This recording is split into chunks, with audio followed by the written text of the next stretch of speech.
싶은 말씀. 출애굽기 34장 1절부터 17절입니다. 1절 한 절 읽겠습니다. 여호와께서 모세에게 이르시되 너는 돌판 둘을 처음 것과 같이 다듬어 만들라. 내가 깨뜨린 처음 판에 있었던 말을 내가 그 판에 쓰리니. 출애굽기 33장에서는 모세가 중재자로서 이스라엘 백성들의 금송아지 죄 사건으로 하나님께 여러 차례 기도를 드렸습니다. 그중 마지막 기도가 하나님의 영광을, 하나님의 얼굴을 보여달라 간청을 했습니다. 하지만 하나님은 온전한 영광, 하나님의 얼굴을 보여줄 수 없다라고 말씀을 하십니다. 왜냐하면 그 온전한 얼굴, 영광을 보게 되면 모세는 죽기 때문입니다. 하지만 그 온전한 영광, 얼굴이 아닌 하나님의 뒷모습, 즉 영광의 뒷모습을 보여준다 말씀하셨습니다. 오늘 본문은 드디어 하나님의 영광의 뒷모습을 보여주시는 장면입니다. 오늘 본문을 통해 하나님의 영광의 뒷모습이 어떻게 묘사되었는지, 그리고 뒤에 이어지는 언약의 명령을 통해 우리들이 현재 그 언약을 어떻게 적용해야 하는지를 함께 살펴보겠습니다. 오늘 본문은 크게 두 부분으로 나눌 수 있습니다. 첫 번째는 하나님의 영광의 뒷모습을 보여주십니다. 그리고 두 번째는 하나님의 언약과 명령을 설명해 주십니다. 첫 번째 부분은 1절서부터 9절까지 하나님의 영광의 모습을 모세에게 보여주십니다. 우선 1절에 하나님께서는 모세에게 새로운 돌판을 준비하라 말씀하십니다. 첫 번째 돌판은 모세의 거룩한 분노로 인해 깨어졌습니다. 그것은 이스라엘 백성의 죄악으로 하나님과의 언약이 깨어졌음을 말하고 있습니다. 십계명대로의 계약이라면 그들은 모두 다 죽었어야만 했습니다. 하지만 하나님의 은혜로, 그리고 모세의 중재 역할로 그들은 다시 하나님과 언약을 세우게 된 것입니다. 첫 번째 돌판과 두 번째 돌판의 차이점은 첫 번째 두 돌판은 하나님께서 직접 만들어 주셨습니다. 하지만 두 번째 돌판은 모세가 수고하여 만들어야 했습니다. 아마도 이것은 그들의 금송아지 우상 사건을 기억하기 위함이라 생각이 됩니다. 그리고 2절과 3절에 하나님께서는 이스라엘 백성들을 보호하기 위해 시내산 근처에 사람들이나 동물들이 가까이 오지 못하게 경고하십니다. 그리고 4절에 모세는 하나님의 말씀에 순종하여 두 돌판을 만들어 시내산 위로 하나님을 만나러 올라갑니다. 그리고 5절에서는 하나님은 시내산에 구름 가운데 내려오셨다라는 표현이 나옵니다. 이것은 사람이 하나님을 만나기 위해서는 하나님의 절대적인 움직임이 있어야 함을 말하고 있는 것입니다. 그것은 하나님의 은혜인 것입니다. 하나님이 스스로 내려오시지 아니하시면 우리는 하나님을 절대로 만날 수가 없는 것입니다. 그리고 이어서 드디어 6절과 7절에 모세가 요청한 하나님의 영광의 뒷모습을 드러내십니다. 그 모습은 총 7가지로 드러내십니다. 첫 번째는 6절에 스스로 존재하시는 하나님의 정체성을 다음과 같이 표현하고 계십니다. 여호와께서 그의 앞으로 지나가시며 선포하시되 여호와라 여호와라 2번 말씀하시는 것입니다. 이것은 모세가 하나님을 불타는 떨기나무에서 처음 만났을 때에 스스로 계시는 하나님, 어느 누구도 하나님을 만든 자가 없는 스스로 존재하는 유일하신 하나님인 것을 기억했을 것입니다. 그리고 두 번째는 자비로운 하나님입니다. 이것은 하나님이 인간의 죄악된, 즉 연약한 모습을 아시는 분이라는 것을 드러내고 있습니다. 그리고 모세가 중재자로 나섰을 때에 그의 기도를 들어주시는 하나님이라는 것을 말하고 있습니다.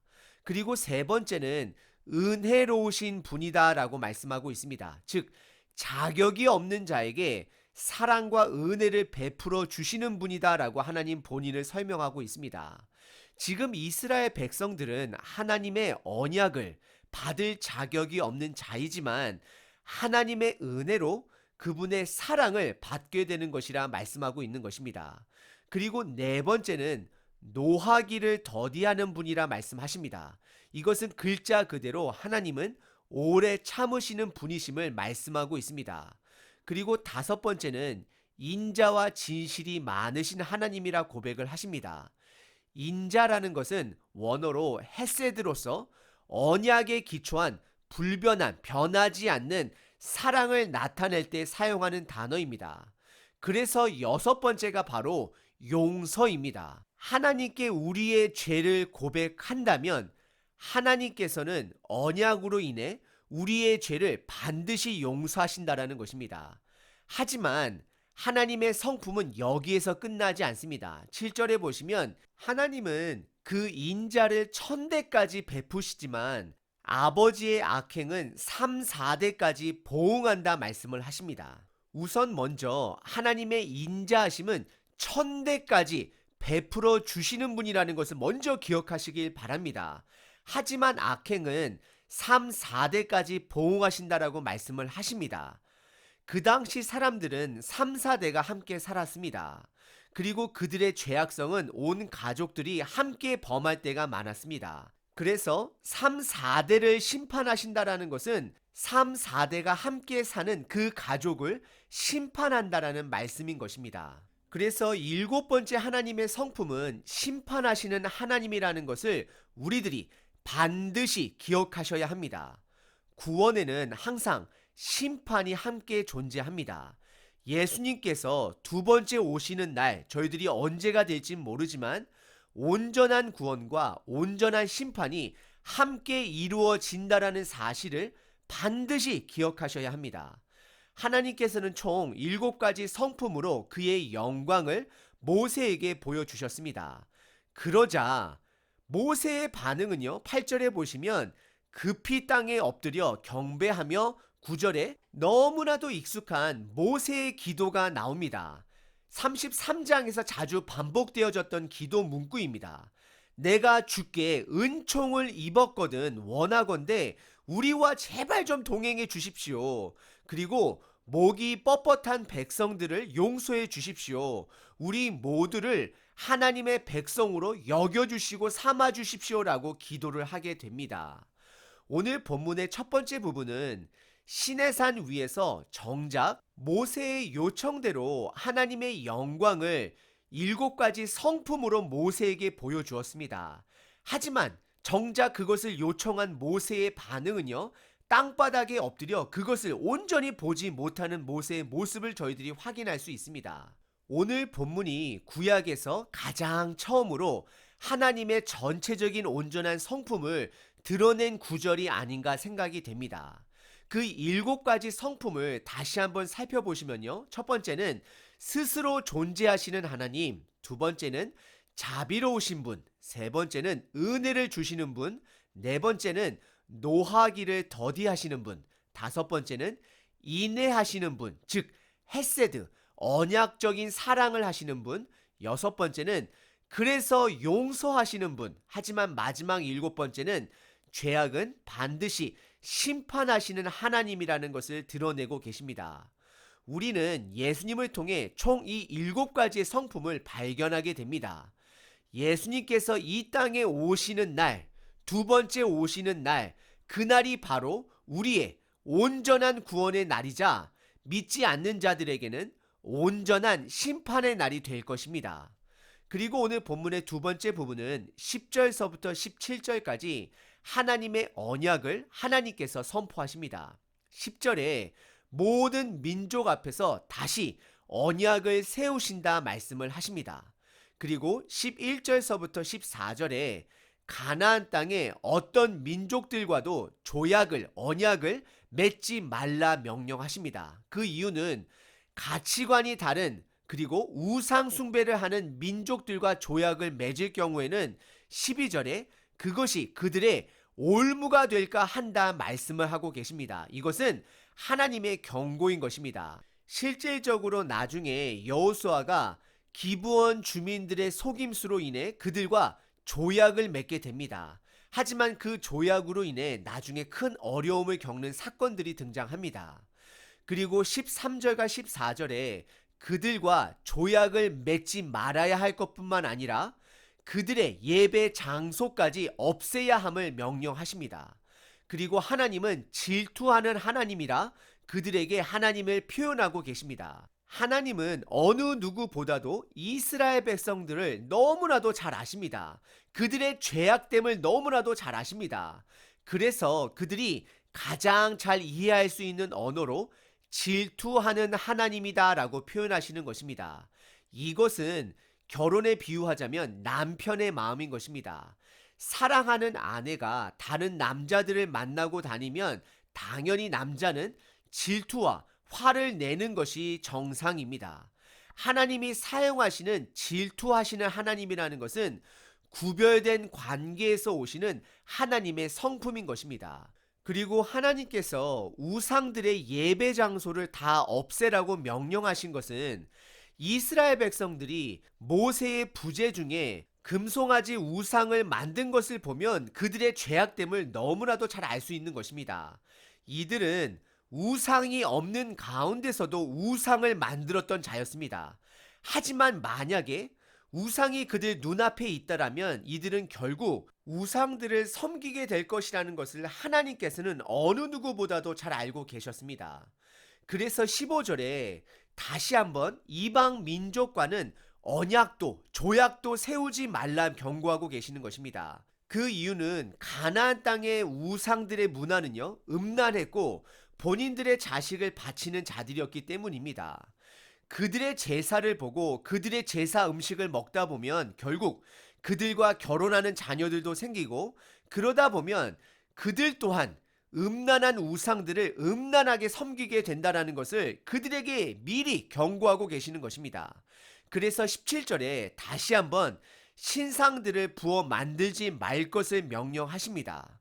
출애굽기에서는 이방인들과 조약을 맺지 말고 그들의 예배 장소까지 없애라 하나님께서 명령하셨습니다. 그렇다라고 해서 우리들이 현대 사회 속에 다른 종교들의 예배 공간을 파괴해서는 안 되는 것입니다. 왜냐하면 예수님께서 오늘 본문의 율법을 완성하셨기 때문입니다.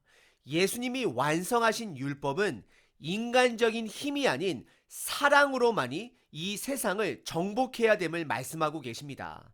그래서 예수님은 우상을 믿고 있는 사마리아 지역의 한 여인을 만나기 위해 우물가에 찾아가 그 여인을 자비와 은혜로 품어주시고 복음을 나눠주심으로 그녀를 하나님의 자녀로 인정해 주셨습니다. 하지만 그렇다라고 해서 세상의 타락한 문화에 물들어서도 절대 안 되는 것입니다. 우리는 거룩함에 목숨을 걸어야 합니다. 세상 공공기관들이, 교육기관들이 우리 자녀들에게 성별을, 우리의 남자, 여자됨을 선택할 수 있다라고 가르친다 할지라도 우리는 목숨 걸고 우리 자녀들에게 성경의 진리를 선포하고 가르쳐야 하는 것입니다. 그리고 더 나아가 우리들의 자녀들이 배우자를 선택하는 것은 그들의 선택입니다. 하지만 그들이 선택하기 전까지는 부모로서 아니면 어른된 세대로서 믿음의 사람을, 예수님을 믿는 사람을 배우자로 선택하는 것이 왜 절대적으로 중요한지를 설명해 주셔야 합니다. 첫 번째는 결혼은 하나님 앞에서의 서약입니다. 약속인 것입니다. 그런데 이미 배우자가 예수님을 알지 못한다라는 것은 하나님이, 예수님이 원하지 않는 결혼식을 우리들이 한 것입니다. 두 번째는 믿음이 다른 배우자와 결혼하게 되면 삶의 기준이 다릅니다. 나중에 자녀를 양육할 때도 방향이 달라지는 것을 보게 됩니다. 그 어려움을 감당해야 하기 때문입니다. 그리고 혹시 이미 믿지 않는 배우자와 결혼을 한 분이 계시다라면 배우자의 구원을 위해 더욱더 기도해야 하고 예수님의 사랑을 보여주어야 하고 더욱더 구별된 삶으로 그에게 다가가야 하는 것입니다. 오늘 본문의 두 번째 부분은 하나님의 언약을 선포하였습니다. 구약에서 믿음의 적극적인 자세는 그들과 이방 민족들과 조약하지 않고 그들의 예배 장소까지 없애야 하는 것이 그들의 임무였습니다. 하지만 구약의 율법을 완성한 예수님의 언약의 시대에 살고 있는 저와 여러분들은 예수님이 보여주신 대로 목숨 걸고 거룩을 위해 살아야 하되 인간적인 권력의 힘이 아닌 사랑으로 세상을 정복해 나아가야 함을 기억하셔야 합니다. 오늘 본문은 하나님께서 그분의 영광을 7가지 성품으로 드러내셨습니다. 대부분의 성품이 다 은혜와 관련된 성품입니다. 하지만 우리들이 반드시 기억해야 하는 성품은 심판하시는 하나님이라는 것을 기억하셔야 합니다. 그리고 하나님의 언약의 중심은 우리들이 구별된 삶을 살기를 바라고 계시는 것입니다. 우리에게는 성경 말씀과 성령님이 함께 해주십니다. 그래서 내적으로는 우리들의 개인 삶에서는 철저하게 구별된 삶을 살아가야 하되 세상 속에서 함께 살아가되 이웃을 섬기고 사랑해야 하는 임무가 있음을 기억하시길 바랍니다. 오늘 하루 하나님의 성품대로 구별된 삶을 사시되 내 가족들에게 그리고 내 이웃들에게 사랑을 실천하며 이 땅을 사랑으로 정복하시는 저와 여러분 되시길 바랍니다.